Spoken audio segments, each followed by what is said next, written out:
The information shared on this podcast is for educational purposes only and should not be considered medical advice.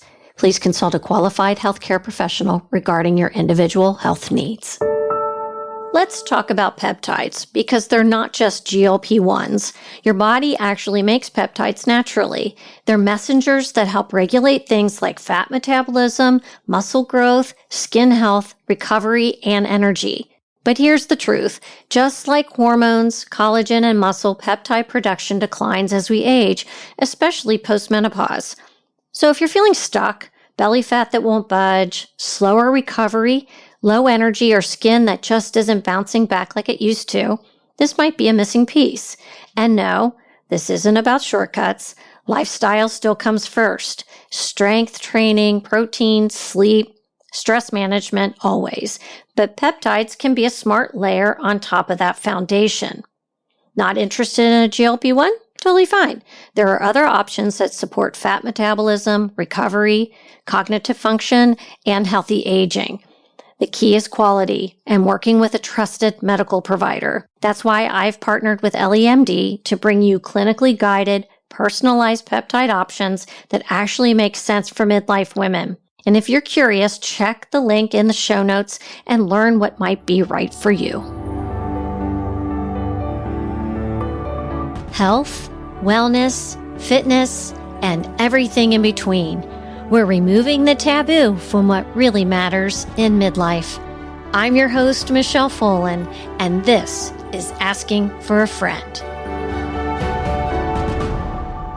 Today's episode is one of those conversations that just feels like catching up with a friend, but also leaves you thinking, okay, what excuse am I holding on to?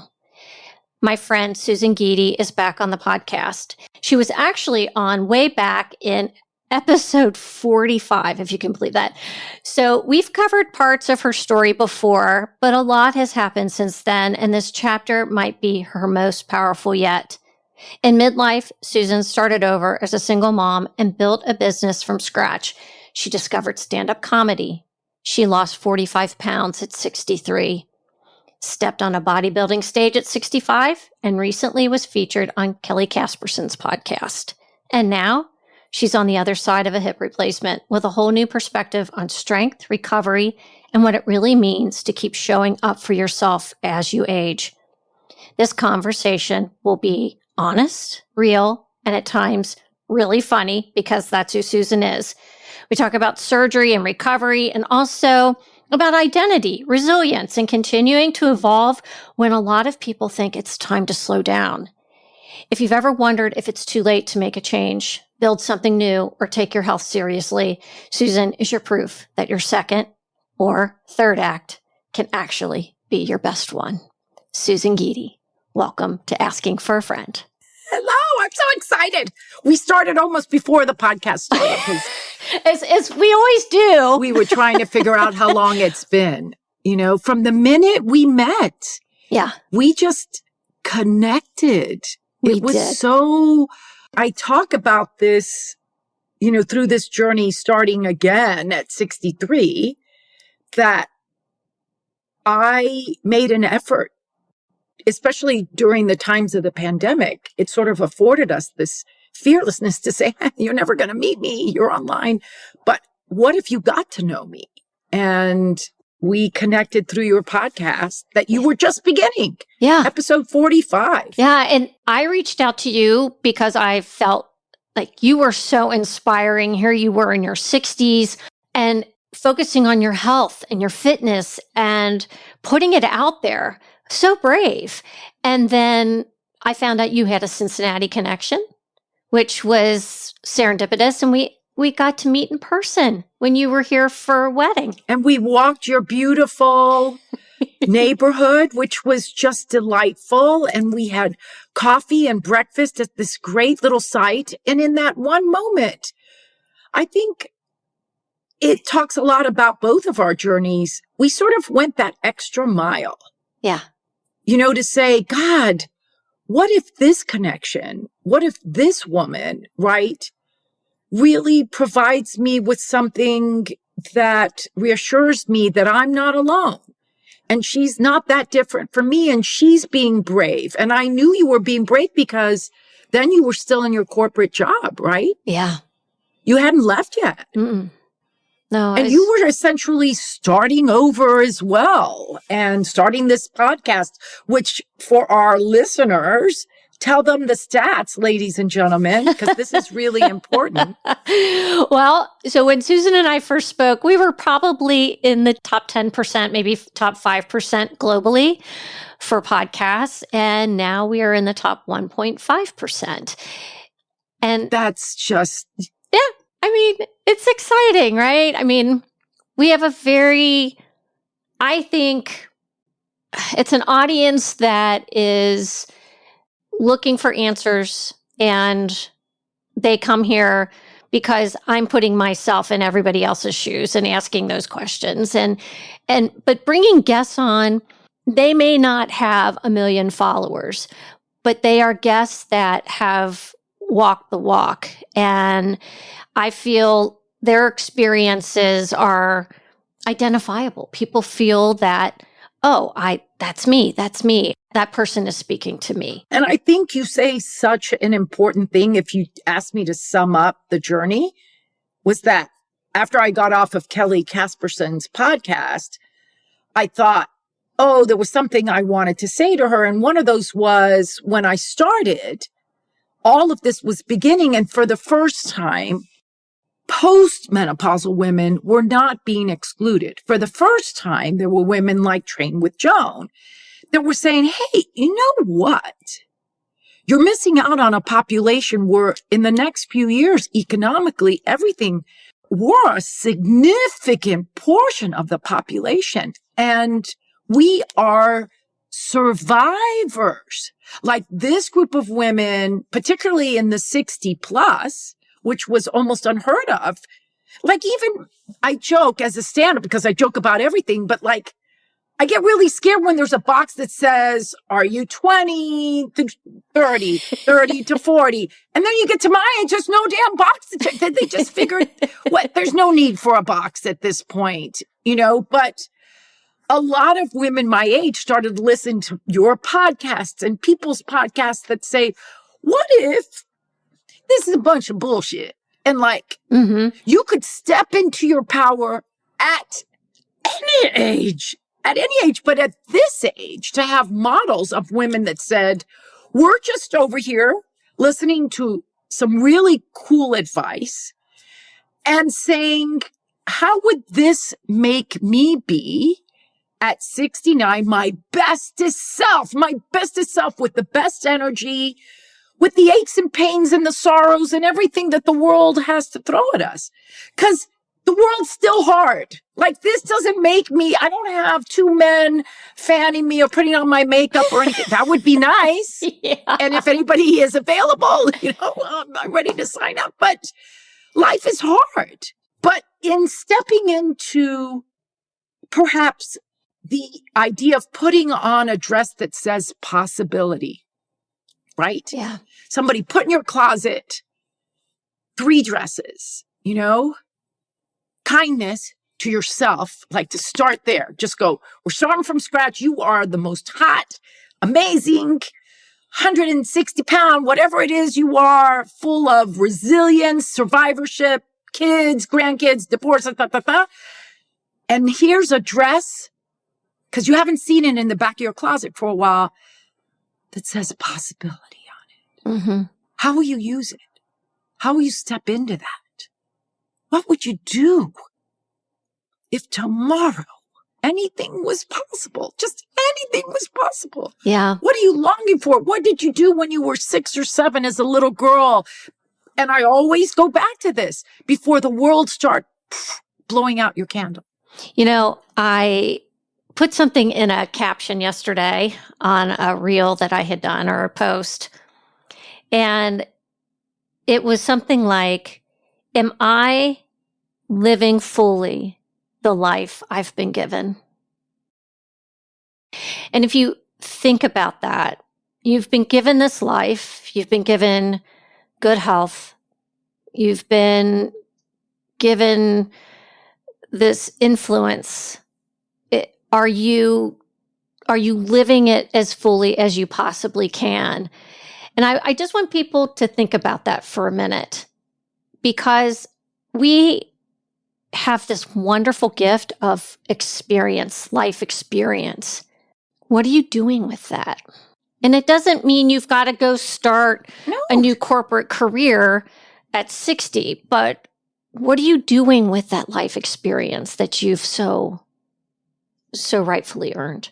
But I think one of the things that in showcasing women are just back here. If you follow me with the camera, you see me do kind of the same stuff all the day. I have my rough days.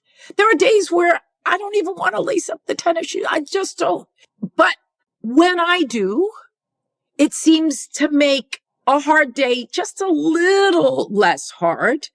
When I do, I feel a little more empowered about myself. When I do, I see a cardinal in the tree. I just think when you featured women like us that are just doing this hard stuff, maybe one other person, and that's all it takes, one other woman. And I say women because I know there are men there, but for us, you gotta pick a lane. And for me, it's always been about encouraging the women, because as the stats tell us, even in 2026, I see it with my daughters, the women are still responsible for 80% of all the stuff that's going on.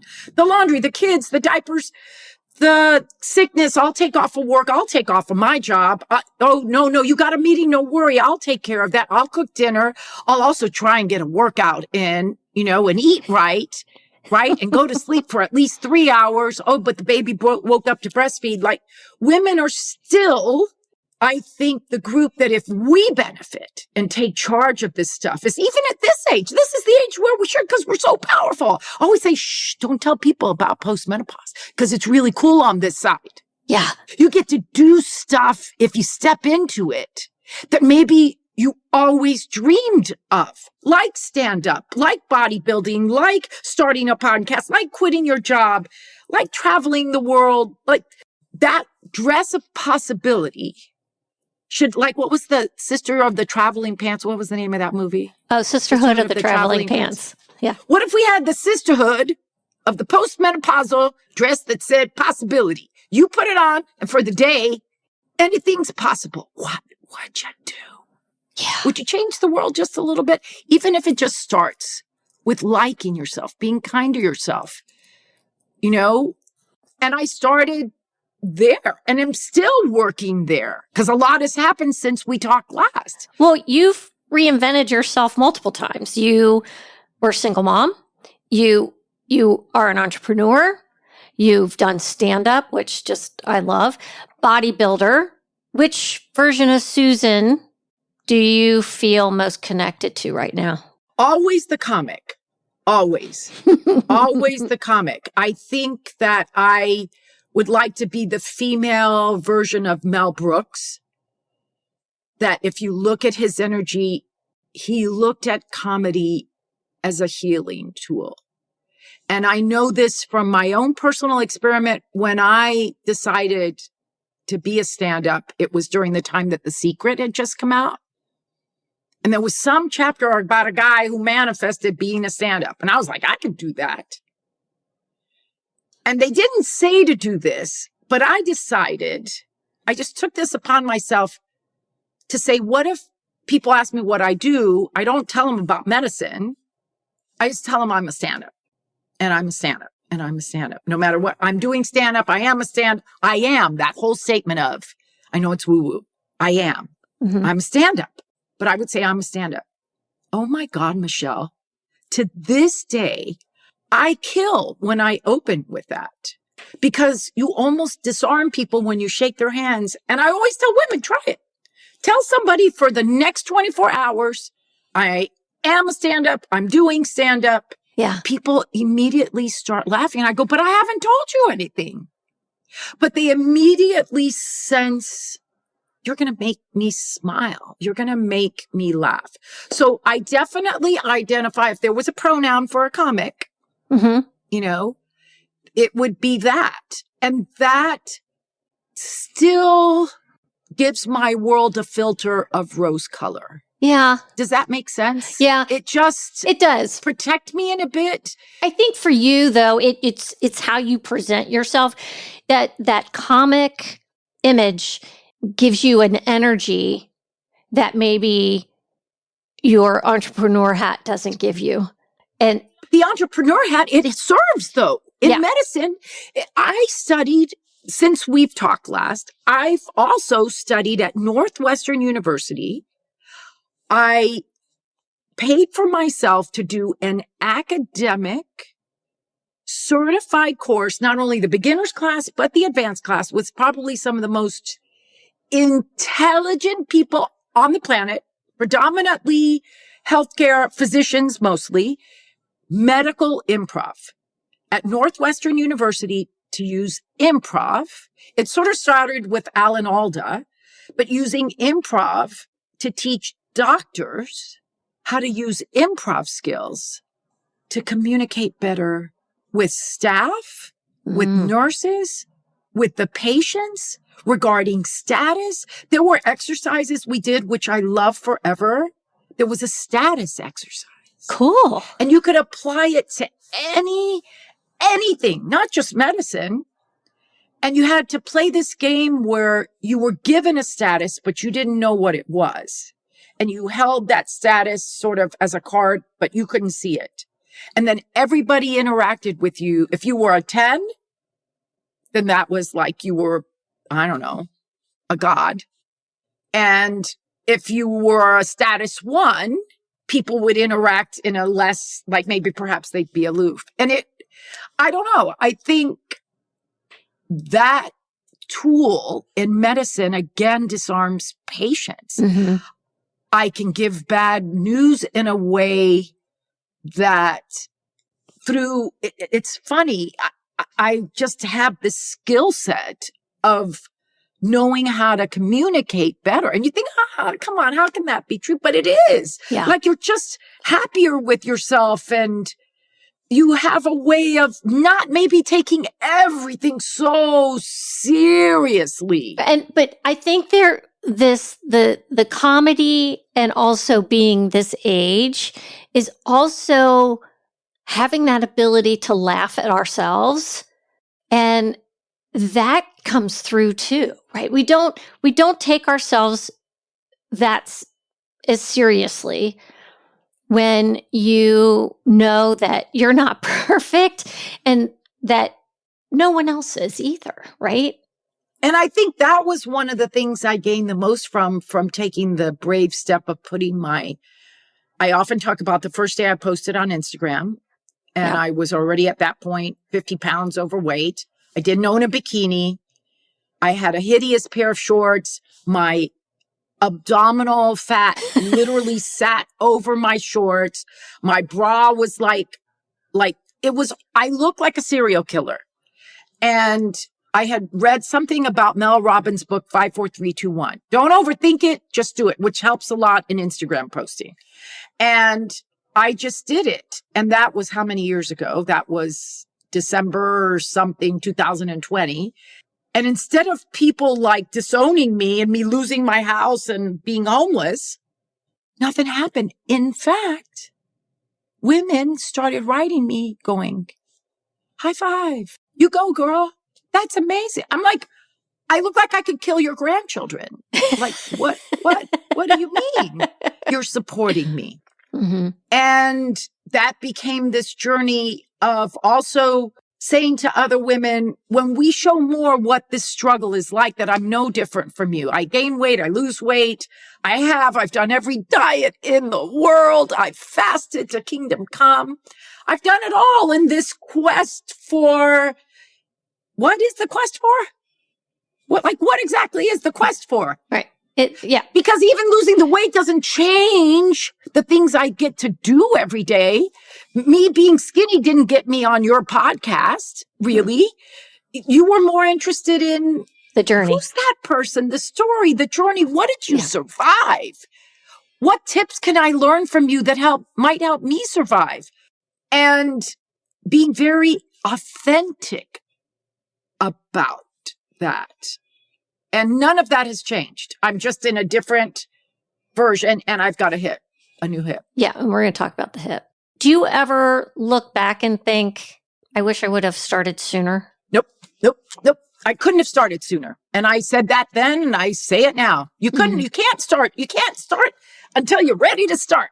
And honestly, I think the pandemic was a gift. I think some of the magic, now I'm not talking about the death, obviously, of hundreds of thousands of people, but I'm saying the magic that happened to those who said, if I survive this, because I was the age that was going to die. You're going to die. You're going to die. Like, you're the age group that's going to die. We're so sorry, but you're going to die, So I guess I kept thinking, if I don't die, I want to come out of this just better. And there was a whole world of people that just took stock, a whole bunch of women that took stock and said, what can I do to just be better? Even at this age. Even at 60, where I'm supposed to be dying, how do I get out of this a better person? What are the tools? And believing that menopause makes you fat. That's going to happen. You're going to be invisible. That was the narrative we were sold. And all of a sudden during the pandemic, I found women that were challenging it. They were saying, you know what? This isn't necessarily true. And, the whole idea of menopausal support for the first time really started to blossom. It was the first time where we really had advocates for women getting hormones if we needed it. I was the generation who didn't get that. We were told, you're going to die, if you take it. So I didn't take it. So then I found myself in a class of women, even though now some of that information is changing, in the class of women that said, well, it's too late for you. So are we further effed because I couldn't take the hormones? I'm 63. I'm going to die from COVID. What do I have to lose? And then I just put everything into, but what if putting on muscle is possible? What if losing weight is possible? And then it became this cascade of the dress of possibilities, right? If this is possible, wait, then all that other stuff they were telling us about is not necessarily true. And now I can do this. Like, that became a photo shoot. I always think women should do a photo shoot. They should glam themselves up like Kris Jenner, right? And get your hair and makeup done and take a picture of yourself and put that picture somewhere where you can see it and say, oh, who's that hot person? Oh my God, that's me. Your photos were amazing, by the way. My photos were, I almost died. No one knows what I went through to take those pictures. From hiring the Vogue editorial photographer that I had no clue about. Like, you have to know how to pose, like, to do that kind of stuff. And no clue. And I'm out in the desert during a heat dome at 5:00 in the afternoon, holding veils like I should have been 20 years old. I thought they were going to take away my thin hair, which was perfectly sprayed, stood up like alfalfa in the wind. So the poor makeup stylist is trying to pin this stuff down. Meanwhile, I'm thinking, I'm going to die. I almost fainted 4 or 5 times, but I was determined that they would capture the woman that did it anyway. You know what I learned, Michele, which is a lot of stuff I haven't talked about.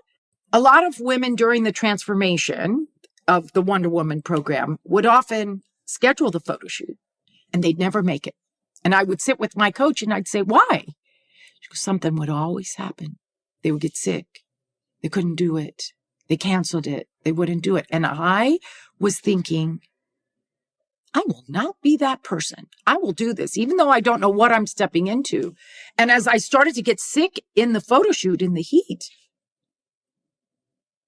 I remember saying, I will not be that person. And then it turned into this almost stand-up comedic act, right? Because in the heat, there was no place for them to lay me down, right? I'm in a bikini and I think I'm going to poop my pants in a bikini in the backseat of their car in 110 heat. How, God, just take me now. No. I know. I'd rather have death than just whatever. I know, but to do that at 64, 65, whatever you were at that 64. point. Okay, you're 64. To be In 64. I know, but you weren't 44. And this is what I'm talking about. Doing that at 64 is, you would never have done it at 44. I wasn't ready for that at 40. I know. I would have created 1,000 excuses at 44 for why I didn't have the portfolio, or I had lipedema and my thighs are cellulite, or I'm not for anybody who has lipedema. But you know what I'm saying? I have all these things. I hear it sometimes from my daughter. Well, I can't because my hair is not perfect and my eyebrows aren't perfect. I didn't even want him to have me perfect. Do you know what I told him? What? I took boxing wraps. I wrapped my hands in boxing wraps, and I asked the makeup artist if she could put bruises on my face and cuts and make me look like I had just come out of a fight. Because I said, that is what most women have. The photo shoot was a piece of cake compared to my life in general, right? Mm-hmm. All the stuff we had survived. But I wanted a woman who was still standing there. Like, have you ever watched Monty Python? I think about this a lot. The comedic brain. Yeah. Do you remember the episode where they're like a Renaissance sword fight? Yeah, I know what you're talking about. And they cut off the guy's arm. Yeah. And the guy in his British says, it's just a flesh wound. Let's keep going. That's what I feel like this age is. You just start to look at these things like, it's just a flesh wound. Let's go. Because what's the alternative? Yeah. And when you step into that, other magic happens. Yeah. And it's the stepping into it, regardless. It was not easy. It wasn't pretty. When I had to wait the 30 days before they send you the photo shoot or whatever the days are, I was like, these are going to be horrible. And they were not. And I saw myself with kindness and fierce. That photo that I do this, it was like, oh my God, I like her. Yeah. And it's liking yourself at this point and realizing you can have 1 million women on your podcast, right? But each one brings that certain pimienta, that spice, that's something that somebody else doesn't have. And that's why I talk about, for us at this age, there's a seat for everybody. The table's infinite. And if you don't see a seat that has your name on it, bring your damn folding chair. Yeah. And just come on in, because this age is where we need tons of example of what'd you survive and what are you doing now? And here's the dress of possibility. What'd you survive? What are you doing now? Today you get the dress of possibility. I love it. Okay, we got to take a quick break. And we're going to continue this conversation when we come back. Quick pause for a second. If you've been listening to this podcast and thinking, oh my gosh, my friend needs to hear this, don't keep it to yourself. Seriously. So many women out there are trying to figure this stuff out alone. Health, hormones, aging, all of it. And half the time, we don't even know where to start. That's exactly why I created this podcast. So if something you've heard today resonated with you, send it to a friend, a sister, your workout buddy, that woman you were just talking to about perimenopause over coffee. Because these conversations, they matter. And the more women we bring into this space, the better we all get. All right, let's get back to the episode. All right, I loved where this was going when we took the break. And, you know, in the very first episode of this podcast, I told my story, losing my job 6 weeks before COVID shut everything down, being in my 50s and being in a full-on job search during a global pandemic. But that was also the time where I decided I was going to start this podcast. It's gone through different iterations since then, but that was kind of where I decided that was time. And there were other things along the way that were the catalyst for, I think, where my mind is now. So it's not just the pandemic. It wasn't just losing my job. There were a lot of things in there. And even at 62, I'm not finished yet. There's still more gas in the tank to do some things, and we will talk about that maybe a little later in this podcast. But I need to talk about something that you just went through, and that was your hip replacement. And I think a lot of women this age put it off. Maybe it's the hip, maybe it's the knee. And I would love for you to share what was going on with your body at that time and why you finally made the decision to get it done. So I'm a big researcher. I don't look at recipes. I don't look at one. I look at 17. And when I started to realize, and you know what? It was when I met with you in Cincinnati. Yeah. That you commented to me, were like, you're really limping. I was like, no shit, Sherlock. Yes. I was almost dragging that leg behind me, telling myself anything that I could potentially do. I looked at hyperbaric chamber. I looked at physical therapy. I looked at shockwave. All it did was hurt. I looked at like a guy who would stretch you and my hip wouldn't move. And I associated a hip replacement with just being out of the game. Yeah. And it came at a time, the realization that I needed it, that I was in pain. And I'm strong as hell. I'm the flesh wound girl. It's just a flesh wound. Let's keep going. Yeah. I couldn't ignore it. I couldn't walk. I had older people than me stopping me going, do you know you have a limp? I'm like, shut up. Yes, I know I have a limp. I do know. My hip's on the other corner. Yes, I know that. And that was making me sad. Like, I am a big tomboy. I say that in every podcast. I like being outside. I like running. I like walking. I like exercise. I like being in the gym. And my range of motion and all of it was so affected. And yet I was going to have my hip cut off and stuck down. And every time I'd go for a different treatment, it wasn't working. And then finally I met with an orthopedic surgeon and it was like, are you kidding? Like, there's nothing to do. You could get an injection, but there's no way to regrow the space between your hip. And it's painful for women that are suffering. And we do this. This is what we're good at. Yes, we are. Especially Cuban, Latin, Italian. We're good at suffering. It hurt at night. It hurt at night. It hurt all the time. Being in the pool, I bought some crazy ass pool equipment. I was going to work out in the pool. I was just going to drag my leg behind me. That didn't work. And then I started interviewing people and said, how is it for you afterwards?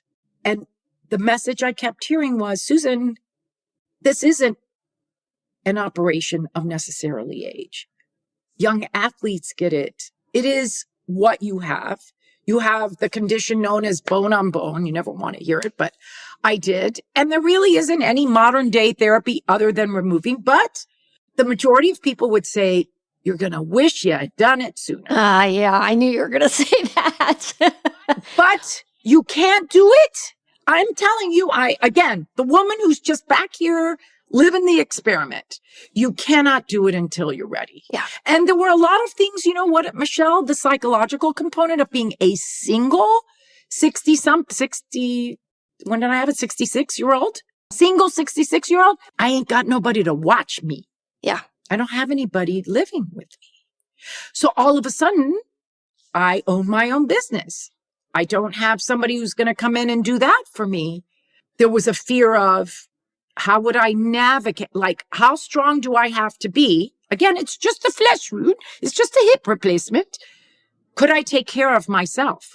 So like everything else that I do, I started talking to people who had successful outcomes. What approach was, and then one of the top guys here in Tampa. And I started exercising. I had interviewed several people that said, you want to be able to get up with one leg. You know, you want to be so, like, you think after surgery, it's the before surgery. What's your health going into surgery so that immunologically, physically, psychologically, you're stronger than maybe you were. And so that became... Amen. Amen. Yeah. That's all I'm going to say is amen, because I did a full hysterectomy on a Monday and I went carpet shopping on that Friday. And wow. Because I made sure that I was fit before I had that surgery. And that's food. That's not just exercise we're talking about. We're talking about everything. Sleep, nutrition, my fitness level. And the reason I bring that up is because I'd heard enough horror stories from people who spent 2 weeks in bed, or, the mother-in-law had to come and take care of them so their husband could go back to work, all of that stuff. And I was like, oh, that can't be me. I will, because I can't feel that disconnected from my body. Well, it couldn't be me. Right. And it couldn't be me. Here's the other thing people don't talk about. I don't care how wonderful your children are. Don't necessarily count on them, because this is sort of, again, a bit of a Cuban kind of, it's only family that take care of family, right? So my daughter knows this. She was the one, she's a nurse, she has 5 kids. Why did I ask her? I don't know, but I love her and I trust her. She was going to take care of me for a few days post-surgery. But then the year I was scheduled for surgery, Milton, we had 2 major category like 6 hurricanes take out Tampa back to back on the day I was supposed to have hip surgery. Oh, I remember that. So that pushed my surgery to around Halloween of 24. Yes, 24. Then she says, Mommy, I can't come and help you. I have a Halloween party. I know. And I went, look, shoot. And we have a good relationship. I was so upset. I was so mad. I was like, you've prepared for this day. I just asked, I call her my improv sister. I said, can you take me to the hospital? Could you stay for a few hours afterwards? The rest of it, I'm just going to deal with. And then my son, who's a doctor, called me at the last minute the night before and said, Mom, I'll go with you. Oh, nice. And he stayed for maybe 22 hours and 3 minutes, I think. That's what I joke. All of 22 hours. But strong as bull. I was walking within 3 hours. I found this guy, David Weck, who invented the Bosu ball. And for some reason, it was like the universe said, we're going to give you some major inspiration. And this man pops up on my feed. I love him so much. And he had just had a hip replacement. And this guy is doing things you can't imagine. Up and down stairs, just having had a hip replacement. I thought, I'm not going to do all of that. But it was like he gave me, here's the dress of recovery of possibility. Yeah. He just inspired the hell out of me. And I thought, I'm going to make him proud. And then it became this game and I started tagging him in my photos. And then Mark Sassone, the guy who created Primal Fit, sees one of my videos on David's videos, and he's getting ready to have a hip replacement. Oh, it's a community. And Mark reaches out. I'm like, the guy who invented Primal Fit is reaching out to me. And he was like, how did it go? I was like, it was amazing. And if you're in shape, it's not a piece of cake, but it's sort of a piece of cake. Yeah. And I was driving within a week. I went to work within, one of my patients called me and said they were having issues and they had twins. And I said, well, I can't drive. I go, but if you come and pick me up, patient came to my house, picked me up. I went and scanned them in a walker just for support. Right. So I don't know. I think the hip was again sort of, I like this mentality. I only made it up of reason is it's just a flesh wound. That's not enough to stop me. It's just not enough to stop me. Did it set me back? It set me back psychologically a lot. There were a lot of moments wait, but I was on Everest. Does anybody realize I climbed Everest? Yeah. And now I'm at base camp again. I don't like base camp. Yeah, but you weren't at base camp. But base camp is there to teach you. Well, I was halfway. Yeah, but I know you weren't at base camp because you've already done the work. It just... I agree, but you fight. If anybody tells you that you don't fight that imposter syndrome, they're lying. I know. And it's okay to drop back to, and then look at what are the things that I've learned that make me that woman that stood in that photo with the cuts and the bruises and almost, she's still in there. And that attitude got me through all of this. And I will tell you, I'm stronger than ever. Yeah. Like stronger than ever and not as scared. Now I know if I had to have that, I didn't need to be that scared, that it wasn't going to erase this essence. And like you said, you're not done at, what did you say you were? 62. 62. Are you kidding? You're just beginning. I want to be, as Dr. Von der Wright said in a podcast to me, I want to be and go out the way Queen Elizabeth did. Like 2 days before she died, she was riding a horse. But I don't know if I want to ride a horse, but I want to be telling jokes. I want to make somebody laugh. I think we need because it's not over because you're not 81 yet. Then your perspective will be completely different. We need to hear from the 81-year-old. And when you're 71, it won't be over because you'll have a lot more things that a 71-year-old has to say and saw and did. You'll have how many years of podcasting under your belt as guidance for someone else. So 61 is just 61. That's cross that out as there's an end point. There's still boxes to be checked and we need to add those boxes. And that's sort of what I'm doing metaphorically is in the age boxes, making those lists appear. 69, 71, 76, Joan is going to be 80. Joan is going to be 80. Yeah. Train with Joan, And I had Joan on the podcast because you introduced us, which I'm still so incredibly grateful for. Yeah. So I think, I don't know. I have so much to say about the energy. Like you said, you're not at base camp. You aren't at base camp anymore. No one can keep you down. Right. But life just throws these things. I just found out I have a friend and he's very, very ill. And it's in those moments on a Tuesday afternoon that, again, or make me devastated, but also give me this energy while I'm still got all the limbs. Even if one cuts off, right? I'm still like that guy that's going to be fighting the good fight. Because our daughters need to hear this. My granddaughter needs to hear this. 30-year-olds need to hear this. That when they start thinking, what if someone said to you, Michele, well, I'm 31. I'm just wondering is that the end at 31? Like, is it done at 31? How about 41? Yeah. They need to hear it and they need to see it because... Well, what will you tell another 51-year-old now? So I'm telling you as the 62-year-old, are you freaking kidding? We need you. We need you in the trenches because the age doesn't define whether you get to wear the dress of possibility.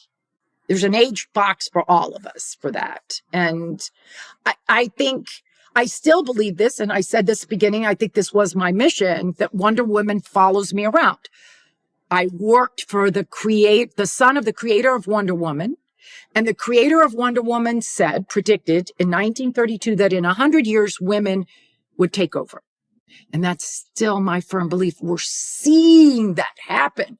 These links on a chain. The 21-year-old, the 31-year-old, the 62-year-old making podcasts. It's just making that chain bigger with that female. It's our time. It's our turn. We've given you guys a chance. We love you. My son is a male, right?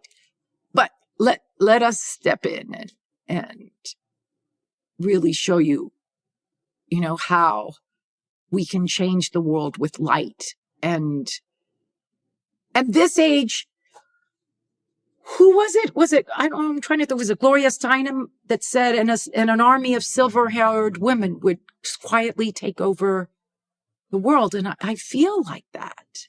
Yeah. I have daughters. Yeah. I have 2 stepdaughters in addition and 2 stepsons. And I bet you're doing this for them too, in a way, so that they see. Well, yeah. I mean, at a very base level, Susan, I don't want to be a burden to my kids. Because no one's coming for your hip replacement. No one's coming. But that's empowering in itself. And a lot of us have to realize, don't sit back on your keister waiting for somebody to save you. Because you don't want to be a burden to yourself. It's really to yourself. Like your kids, we already know they may not show up because they have a Halloween party. You know? You're right. Yeah. But, I had Vonda Wright on the podcast, and we talked about, I call it my nursing home prevention program. To me, it's about mobility and being able to get off the toilet and off the floor without help. But it's also about being able to still travel when I'm 86 and enjoy the parties and do all those things. And no one can do that for me. I gotta take care of that now. And there's no pill, sorry to say. Nope. Maybe there will be. Maybe there'll be some peptide that will change all of that. But I don't think so. Nope. That pill's not going to help your butt get off the couch after you have X, Y, and Z. Did you see Betsy Johnson in any of the Instagram posts? Do you know the designer Betsy Johnson? I did not see those. 83. Girlfriend, 83. The energy of that woman is goals. She did a split while they were interviewing her because they were asking her, what's it like at 83? How do you feel? And all of a sudden, this amazing woman with yellow in her hair and just this crazy, wonderful outfit just freaking does a split. She goes, I promised myself that I would still, I do it every year. And everyone went, like her split was crazy. I'm like, ow. And she's 20 years older than I am. But question, do you think it's also because she has stayed in the game, like her brain, she has kept her brain in the game? This is an improv thing. Okay, yeah. 100%. Someone asked me the other day, are you going to retire? And I hate the word retire. I do too. What are we doing with that word? Can we just take it out of our lexicon? Transition, I like. Are you going to transition? Was there something you always wanted to do? And now by leaving perhaps a commitment to a corporation or something that you maybe aren't in love with, right? You can transition, but having purpose in a creative way is so important. I had my mentor, who's from New York, he's Israeli, 90 years old. He invented the vaginal probe. He invented the vaginal probe. That's how far back we go. For ultrasounds. The probe itself, he invented it to go inside cavities, right? He's 90. Still working in New York. Sharp. It was like having Einstein in my office. And I said to him, Dr. Timur, why, do people say, why don't you retire? And he goes, I do not have any hobbies. I don't have any hobbies. And he's publishing and consulting and speaking all over the world. And his brain and his excitement. And we were testing new technology in ultrasound. It was mind-blowing. Some AI stuff.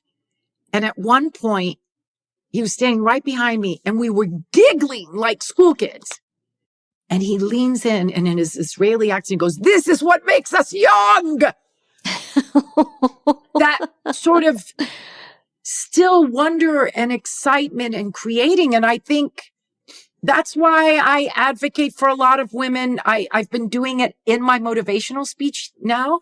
I'm doing it again. I got asked back again this year to teach sonographers how to use improv in these improv games to find their voices and have a little bit of fun, right?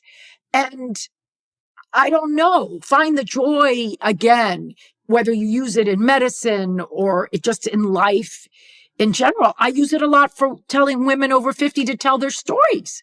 And you listen to their stories, you're like, oh my God, why do we not just have a podcast 24 hours a day to just hear woman after woman?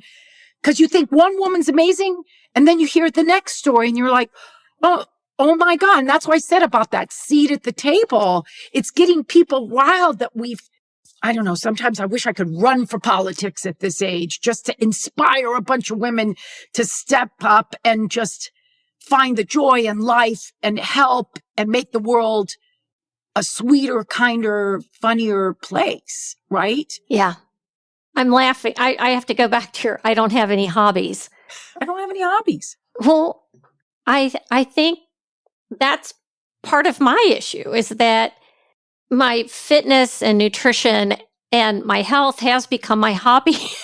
But why is that an issue? It's not it's not an issue. It's issue. You doing you and coming, and that wakes you up in the morning and gets you jazzed, right? I enjoy you get up it. in the morning, I get to do it again tomorrow. I get to interview this cool woman. And, she inspired me to, I don't know what the hell she inspired. She inspired me to take a stand-up class or just tell my joke at a party or introduce myself to a stranger and just see what happens. Or she passed me the dress up. I like this dress up possibility. I do too. I think you need to trademark that. I might. Probably someone already take it, but it's okay. Yeah, that's okay. No worries. No worries at all. Yeah. So what else you got for me here? All right. I think I've got a pretty good handle on what you're doing now, 3 years out from your surgery, and that how you are in this stage of life still caring for yourself. I know you still work out, you do all those things, but what is your non-negotiable when it comes to self-care? Can I give you a couple? Oh, absolutely, because I know there's more than one. Sleep is huge. Mm-hmm. Sleep became paramount. I never paid attention as much to sleep before I started this journey. And then, like a lot of people, I got the Aura ring. You could get the Whoop or whatever. And I always have loved sleep. I love delicious sleep. I love sleep. And I was just finding before I lost the weight and when I was still drinking alcohol, we could have that discussion a little bit, that my sleep was so affected. But I wasn't putting two and two at all together. And I would just drink a couple of glasses of wine, crappy night of sleep, drink a couple of glasses of wine, crappy night of sleep, over and over and over. And before I started losing the weight, I had noticed that my fasting blood sugars were a little elevated. And I told this to Kelly Tara, we got to pay attention to this. Like, that's not okay. What's happening here? And I also really started paying attention to my sleep, that I would have anxiety in the middle of the night and my heart would be racing. Oh, yeah. And that was a direct, indisputable result of alcohol for particularly a menopausal, probably a little underhydrated, underproteined woman. It just wasn't serving me. And then part of the journey became could I say no to it? Because it is the one drug in this country that is completely acceptable. Come on in and have a drink. Yeah. And when you don't, you upset the apple cart big time. I mean, now we're in a different phase. When I started not having alcohol was like, what? And I remember hearing, when are you going back to normal? Yeah, because people were used to you having your 2 glasses at least of Chardonnay. Because I remember Chardonnay was your poison. Chardonnay. And I thought I was a wine connoisseur. Again, I was a wine elite. I wouldn't drink just $5 Chardonnay. I would buy an expensive bottle of Chardonnay, only to still wake up the next morning. And still feel like shit. 40 or 5, I still felt like shit. You know? And it was undeniable. it just was undeniable. And then as I started to research, and the other thing that was happening during the pandemic was a lot of people, and particularly men, were teetering on the edge of, an issue. I have a couple of friends who passed because of the alcoholism that developed and the depression and the other things. And as I started to learn about macronutrition, and that was the first time ever. Macronutrition, I used to joke in the beginning when I spoke on stage, was that you say macronutrition to women and they just go. Yeah. But I said it became sort of magic because for the first time I became a scientist in understanding what are you putting inside of you that make you physiologically a better person of yourself. Alcohol has no macronutrients. It's not a protein. It's not a carb. It's a fat. It's in large quantities. It's poison. It is class 1 carcinogen. Yep. And we still are very hesitant to talk about it. It's still a tough thing. It's still very difficult. But I made a promise then that I would no longer ever drink at home. Like I don't know that I've bought another bottle of Chardonnay in the last 6 years for home. Yeah. I will have an occasional glass of Prosecco when I'm out. And I balance that. Sleep still affected. Can't lie. Listen, one glass of wine or one cocktail disrupts my sleep. And you know it because you wear the Aura ring. I have a watch that has a tracker on it. I know what it does to my sleep. And people deny. But until you track it, I hear, well, it helps me fall asleep. You have to track it with and without, though. Yeah. Like you can't just track it and say, well, because I hear people say all the time, and there's no judgment. You do. No, I know. I'm not judging. But I'm saying if somebody said to you, what of your sort of pieces of advice? What are the things like sleep is one of them. Alcohol will F up your sleep. There's no doubt. So if you want good sleep, because now sleep is also going to affect these other metrics that are really important at this age for recovery. Because if you're asking your body to do hard things, to get in the gym, to lift heavy, to do a little more cardio, to take care of a grandkid, right? At this age, it becomes maybe a little tougher and longer to recover. But we need sleep to recover.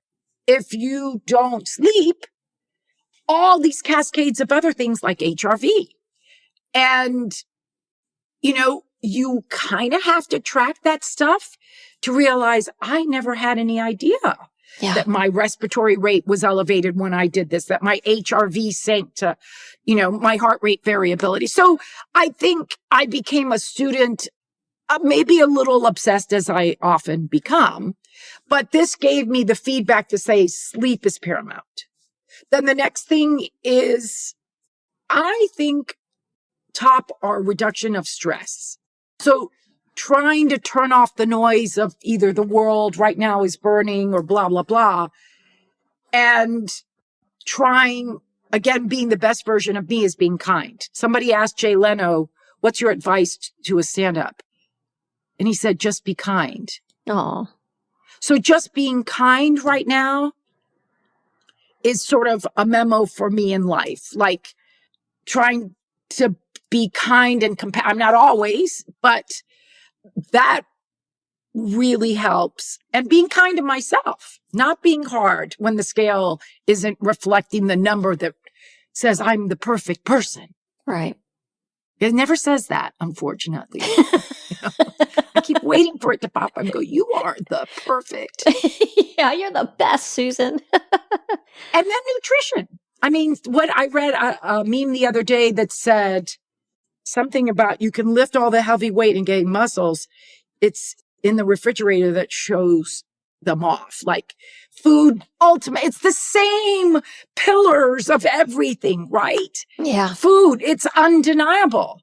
You can't really eat like crap or undereat. And for women, we have to learn how to eat eat. We need to eat. We need to be happy eating. You need to sit down and make yourself a nice little meal and something that nourishes you. That also, in a way, is through your mouth, you're being loving and kind. And women still, and I think that's what makes me sad about now this phase in Hollywood, this sort of cachectic thin, right? Mm-hmm. Are we back there again? Come on. Food's become a weapon. And it's always been a weapon. Right. But I'm saying it's we go back to the 70s, the 80s. It's always been, eat less, move more. And I say food is 80% of this. If you can get your mind wrapped around your nutrition, you are 80% there. But you have to learn how to eat because a lot of us, none of that has changed, have wrecked our metabolisms. Mm-hmm. That magic number, 1,200 calories, and very little fat and no carbs and whatever the newest fat is. And then what worries me about the GLPs is that I was recently around some gorgeous 30-year-olds. I mean, mm-hmm. Like they don't even have an idea of how beautiful they are. 90 pounds maybe. Mm. Saying to me, they tried it. They tried the pill because you can get it. You tried the injection. Made them feel like hell. But I had somebody that said the way they felt about eating while they were on the GLP-1 felt like they were like a stage 4 cancer hospice victim. That's how much food was. I like food. Mm-hmm. Don't take that away from me. And we shouldn't again, we need the mission of strong. You want to be strong. You want me on a desert island with you. You want a little plumpness. I'm probably going to survive the Holocaust a little bit better than Demi Moore right now. Yeah. Do you know what I'm saying? It's just, do you know the fitness, the rugby, American rugby, Ilona Maher? Do you know her? Mm-hmm. That's just that. She's happy in her skin and she's strong and I don't know, like she could pick a car off a little kid if she had to. Oh yeah, she could. There's that kind of warrior strength. I want warriors.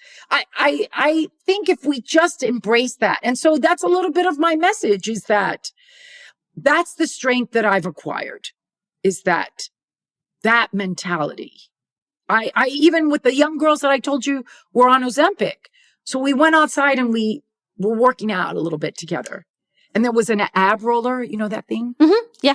So one of the perfect little girls did it and she couldn't even move it. Like she had little arms and couldn't move it. And then they gave it to me.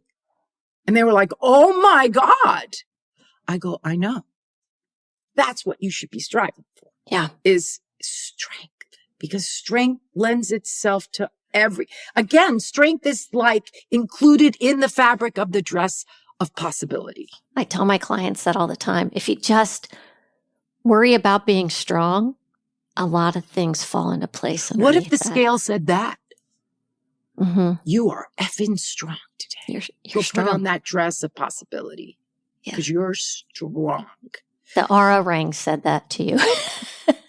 If the aura, I think it does sometimes. It doesn't often. I like the scale to just say, wait till you get home tonight. And the love making we're going to have. Like, it just would send us these messages that would send us off to say, that's why I often hated in the beginning that my weight loss was what sort of got me on the map. Like, why did it have to take weight? I was that same person, But it was how you did it. You did it right. Well, again, I wanted to see, could you do it? Could you do the things that everybody was like the 5 pillars? Is it really true that sleep makes a difference? Hail to the yes. Is it really different? Is it a big deal to learn how to eat?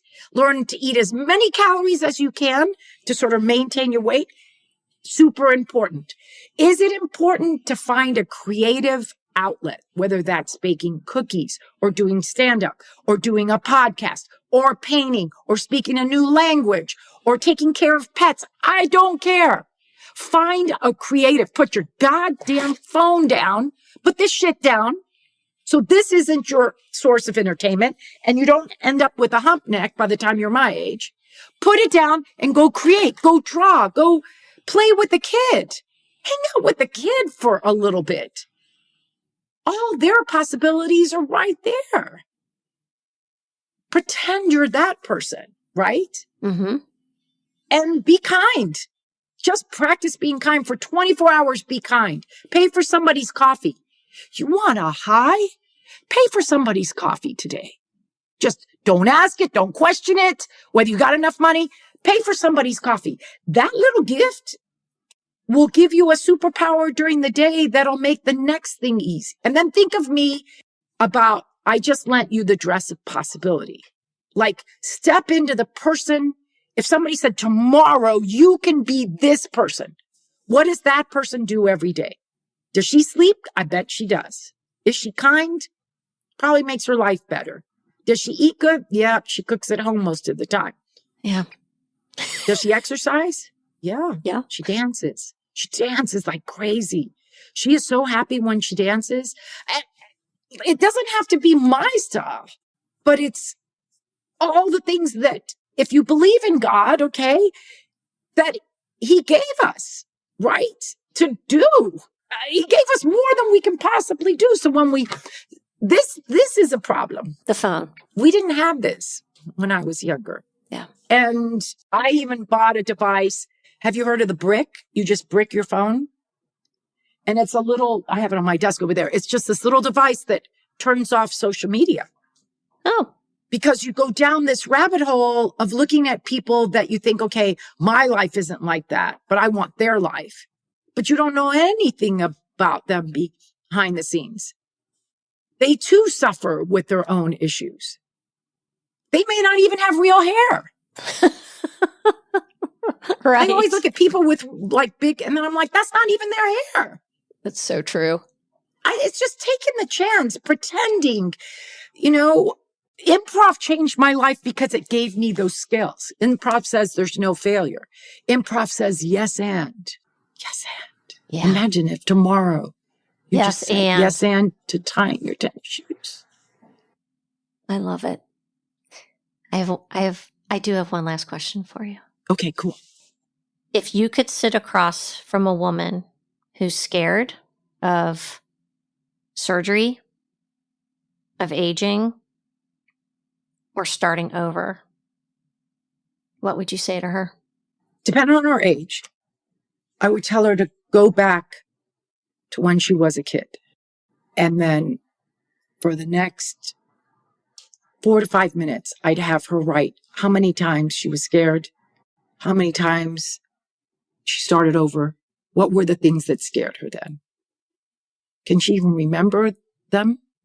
And then, depending on how old she is, but you're still here. What's stopping you? Most of the time, I'd have them stand in front of the mirror and say, it's you. It's only you that can say no to your dreams. Say yes, just for today, not for 10 more years, not even until tomorrow. Just for today, what are you dreaming about? And then pretend that you're that person. Just pretend. Just pretend like you were when you were a little kid. I'm a queen. I'm a princess. I'm a ballerina. I'm a this, whatever little girl, I'm a truck driver, whatever the little girl wants to be. And then try it. And again, I always say this quote. It was like if Nike and L'Oreal put their commercials together, just do it. Because one, you're worth it and the world needs you. Today, I'm hanging in front of you the dress of possibility. What are you gonna do with it? Yes. Yes. Yes. Yeah. Say yes to yourself. And if anybody who watches that, I want you guys to DM me and let me know, what would you do with the dress of possibility? That's going to be our hashtag for this episode. I love it. And speaking of that, Susan, where can the listeners find you? So when I started the transformation, I didn't have a handle. But when people said, what were my whys? One of them were my grandkids. I have 7. And particularly the girls, I wanted them to see an example of somebody that they wouldn't be fearful of growing into. I wanted them to be excited about, oh my God, have you met my grandmother? But I don't have grandma as the name because I'm single. So I gave myself my own name because that was the beginning of Grandma. So I called myself Kiki. And then they watch a lot of Disney. So it became Kiki Mouse. So when I first did that horrible picture of me standing 5, 4, 3, 2, 1, I gave myself the name Kiki Mouse Gets Fit. And you're still Kiki Mouse Gets Fit. And everybody's like, and they think my name is Kiki. My name is Susan, but at Kiki Mouse Gets Fit. Yes, I would love it. And I respond to all sorts of DMs. So I want to hear, what are your possibilities and what are you going to do with it? We need you guys. I know. And I want people to reach out to Susan, follow her. She's inspiring, like I keep saying. And she's a good friend. Like you, my love. Like you. You are inspiring. Next time I'm going to turn it around and you'll have me on and I'll interview you. I would love that. All right. I love you, Michele. Thank you so much. Love you too, my friend. Take care. Before you go, thank you for being here. If you want to go a little deeper, make sure you check out the show notes for this episode. That's where I link anything we mentioned, resources, partners, or tools I actually use and trust. And if you're not already on the Asking for a Friend community newsletter, that's where I share practical midlife tips, favorite finds, recipes, and the things that don't always make it onto the podcast or Instagram. You'll find the link to join in the show notes. Take care, and I'll see you next week.